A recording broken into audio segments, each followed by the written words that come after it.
GeM தொலைக்காட்சி நேயர்களுக்கு வணக்கம். கர்த்தருடைய நாமத்திற்கு பரிசுத்தம் உண்டாவதாக. இயேசுவை நோக்கி பார் இன்றைய தலைப்பு.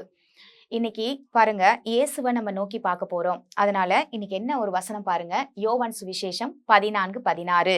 நான் பிதாவை வேண்டிக் கொள்வேன், அப்பொழுது என்றென்றைக்கும் உங்களோடு கூட இருக்கும்படிக்கு சத்திய ஆவியாகிய வேறொரு தேற்றளவாளனை அவர் உங்களுக்கு தந்தருள்வார். சத்திய ஆவியாகிய வேறொரு தேற்றளவாளனை உங்களுக்கு தந்தருவார். இது எப்படி சொல்லுது பாருங்க இந்த வார்த்தை. வேற ஒரு ஃப்ரெண்டு எனக்கு பதில் வருவாரு அப்படின்னு சொல்ற மாதிரி இருக்கு. எனக்கு பதில் என்ன போலவே வேற ஒருத்தர் வந்து உங்களுக்கு ஹெல்ப் பண்ணுவாரு.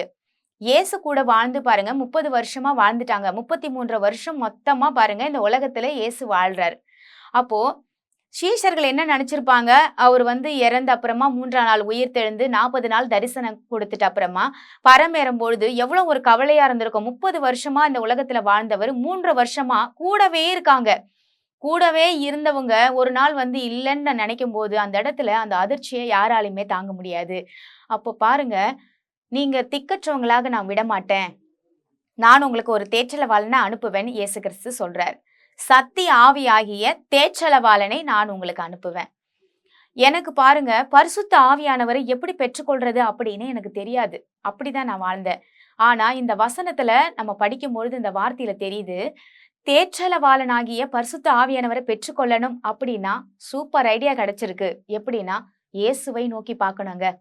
இயேசுவை எப்படி நோக்கி பார்க்கிறோம்? இன்னைக்கு அவரு பூமியில வாழலையேங்க, மனுஷனா வாழல, ஆவியா இருக்காரு அப்படின்னு நீங்க சொன்னீங்கன்னா இயேசுவை நோக்கி பார்க்க வழி இருக்கு. இந்த தேவ வார்த்தையை பைபிளை நீங்க வாசிக்கும் பொழுது எந்த இடத்துல நீங்க பாருங்க, இந்த புதிய ஏற்பாட்டு முழுவதும் பாருங்க, நீங்க வாசிச்சு பார்த்தா தெரியும், இயேசுவை எல்லா வார்த்தையிலையும் நீங்க பார்க்க முடியும். அப்போ நீங்க இயேசுவை எப்படி பார்க்க முடியும் அப்படின்னா, யோவான் 1:1 என்ன எழுதி இருக்கு?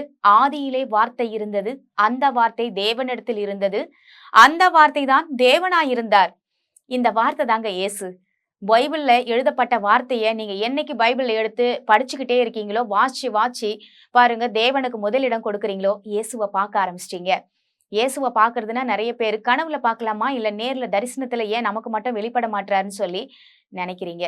ஆனா இயேசுவை எப்படி பார்க்கலாம் அப்படின்னா, அதுக்கு வழியே எனக்கு தெரியாதுங்க ஃபர்ஸ்ட் எல்லாம். ஆனா இப்ப எனக்கு சொல்ல தெரியும். என்ன வழினா, நீங்க பைபிளை எடுத்து வாசிச்சு பாருங்க. அதனாலதான் இன்னைக்கு நிறைய இடங்கள்ல புதிய ஏற்பாட்டை பாருங்க இலவசமா கொடுத்துக்கிட்டு இருப்பாங்க. நாம கூட அதெல்லாம் பெருசா நினைக்கிறது இல்ல. வாங்கி எங்கேயாவது ஒரு மூலையில வச்சுட்டு வந்துருவோம். படிச்சா புரிய போறது இல்ல, அப்புறம் எதுக்குங்க பைபிளை வாங்கிக்கிட்டுன்னு சொல்லி. அதனால நீங்க புதிய ஏற்பாட்டை என்ன பண்ணணும் அப்படின்னா, நீங்க அதிகமா நீங்க வாசிச்சு பார்த்தா தெரியும், இயேசுவா அங்க குறிக்கிறது. பழைய ஏற்பாட்டிலையும் இருக்காரு. பழைய ஏற்பாட்டிலையும் பாருங்க, இயேசு தீர்க்கதரிசி புத்தகம் மறைமுகமா நிழலாட்டமா இயேசுவை குறிக்கிற அத்தனை காரியங்களும் இருக்கு பாருங்க.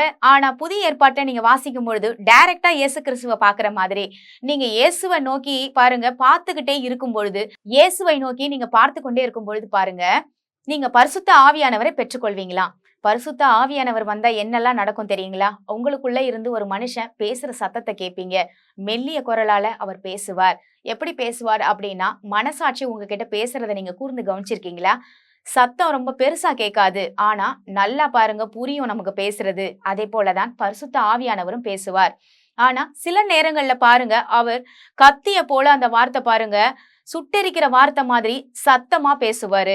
அப்போ நீங்க பரிசுத்த ஆவியானவரை பெற்றுக்கொள்ளும் பொழுது எது நல்லது எது கெட்டதுன்னு பாருங்க, உங்களுக்குள்ள இருந்து போதிக்கும்படியாக, உங்களை பாதுகாக்கும்படியாக தான் இயேசு கிறிஸ்து உங்களுக்காக கொடுத்திருக்கிறார் இந்த தேற்றளவாளனை. அவரை நீங்க ஹெல்ப்புக்கு கூப்பிடலாம், ஒரு நண்பரா இருக்கலாம், தகப்பனா இருக்கலாம். அப்படி நீங்க அழைக்கும் பொழுது பாருங்க, உங்க கூடவே இருப்பாரு அவரு. ஒரு மனிதனோ பாருங்க ஒட்டிக்கிட்டு உதவி செய்ய முடியாது இல்லைங்களா? ஒரே இடத்துல ஒட்டிக்கிட்டு பாருங்க உதவி செய்ய முடியுமா? முடியவே முடியாது. ஆனா மனிதனுடைய ஆவியும் தேற்றளவாளனுடைய ஆவியும் பாருங்க இணையும் பட்சத்துல பாருங்க, நமக்கு உதவி செய்வதற்காக தான் தேவனே ஆவியான ரூபத்துல நமக்குள்ள வராரு.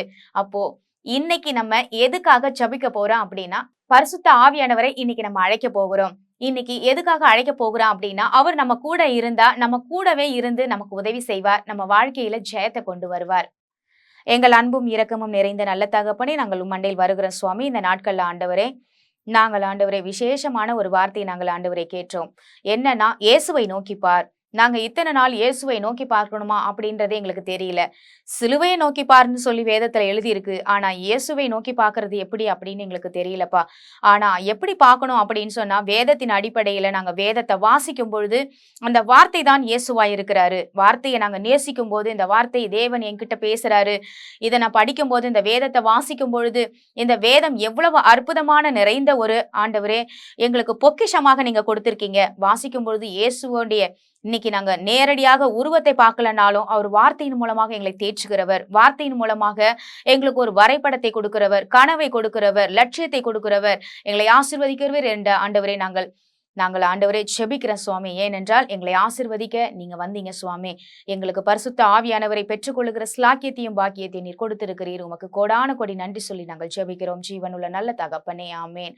கர்த்தர் நம் அனைவரையும் ஆசீர்வதிப்பாராக. God bless you.